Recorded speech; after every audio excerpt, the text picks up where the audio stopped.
Okay, let's dive right into this explainer. We're going to explore exactly how Rockstar Games is taking open-world realism to a completely new level. Seriously, we're looking closely at a fascinating breakdown of 5 hidden map details from Grand Theft Auto 6. And let me tell you, when you piece these details together, they show us exactly why this upcoming release could be the most immersive digital environment ever created.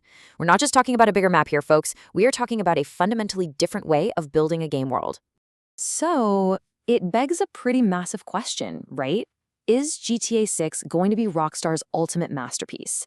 I mean, are these 5 specific hidden details the proof we need that we're looking at the most realistic digital ecosystem ever designed? By the time we wrap up here, as we break down the structure, the weather, the wildlife, and the interactiveness, you'll see exactly how the source material paints a picture of a game that doesn't just simulate a city, it literally simulates life. Building blocks of realism. Let's see how this all starts from the ground up. To really understand the massive leap Rockstar is making, we have to look at the physical foundation of the map itself. We're talking about the sheer scale and the structural design of this new world. Before we even get into the people or those crazy dynamic systems, the actual concrete and asphalt of the game have been completely rethought to mirror reality in a way we just haven't experienced before. Think back to the static maps of past games. Roads were, well, basically just visual pathways to get you from point A to point B, right? But now, we're looking at a highly authentic, dynamic road network that seriously resembles real Florida-style highways. We're talking intricately designed intersections, massive bridges, and these sprawling coastal routes. The actual travel is designed to feel so much more realistic and authentic than in any previous GTA game. You're not just driving on a flat video game road anymore. You're navigating a true, breathing transportation ecosystem. Now, once you're cruising along those insanely realistic coastal routes, what actually happens when you pull over? Well, this source material points to a massive expansion in accessibility. We're talking way more enterable buildings, new shops to explore, and totally functional restaurants. Rockstar is significantly expanding what you can actually go inside. It's not just window dressing anymore. This means you can literally walk through the doors of more shops and actually sit down to eat. It physically grounds the world. That old barrier between the bustling streets outside and the indoor environments, it's basically being dissolved. A wild, dynamic ecosystem. So we've got the physical concrete of the highways and the accessible interiors of those shops and restaurants. But let's be real, an open world is absolutely nothing if it feels dead. Let's transition from the physical structures to how Rockstar breathes actual life, and more importantly, unpredictability, into this map. We're moving way beyond a constructed sandbox here. You see a storm hit, traffic patterns immediately change, and NPC behavior adapts. Look, in previous gaming generations, weather was mostly just a visual filter, right? Maybe your screen got a little blurry.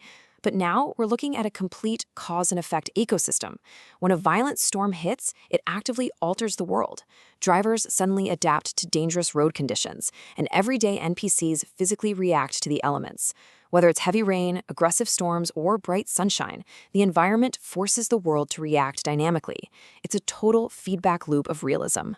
And hey, it's not just human NPCs reacting to the world around them. We're going to see wildlife everywhere. Beaches teeming with life, swamps with unique species, region-specific animals, it's all there. Different species will appear in completely different regions to make exploration so much more interesting. You'll have beautiful beaches packed with life, and then you'll venture into thick swamps featuring entirely unique species. Actually, a quick word of warning based on this detail. You might really want to watch your step when you're innocently exploring those swamps, because stumbling onto a region-specific creature up close might be a little more immersive realism than you bargained for. The world evolves with you. The crucial point here is that this map is far more than just a static sandbox waiting for you to cause chaos. Between the dynamic weather, changing traffic flows, and the wildlife roaming around, it's a living world.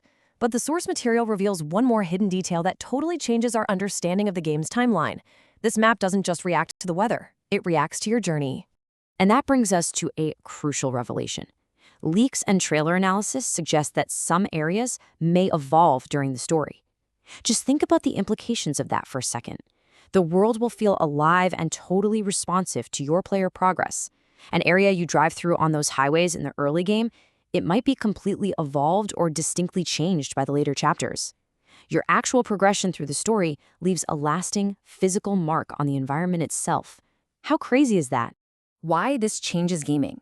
Let's bring all of these incredible details together to understand the big picture. When you combine the authentic coastal routes and bridges, the massively expanded list of enterable shops and restaurants, the weather that actively alters traffic patterns, the diverse wildlife, and finally, a map that actually evolves alongside your story progress, you get an absolutely unparalleled sense of immersion.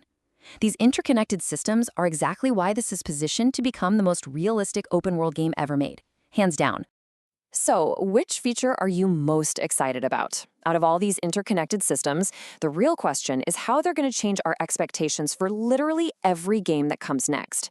If a digital world can physically evolve, react to weather, and simulate a true ecosystem, are we still just playing a game, or are we stepping into an alternate reality? Think about what this level of immersion means for the future of entertainment. Let me know your thoughts, and I'll catch you in the next explainer.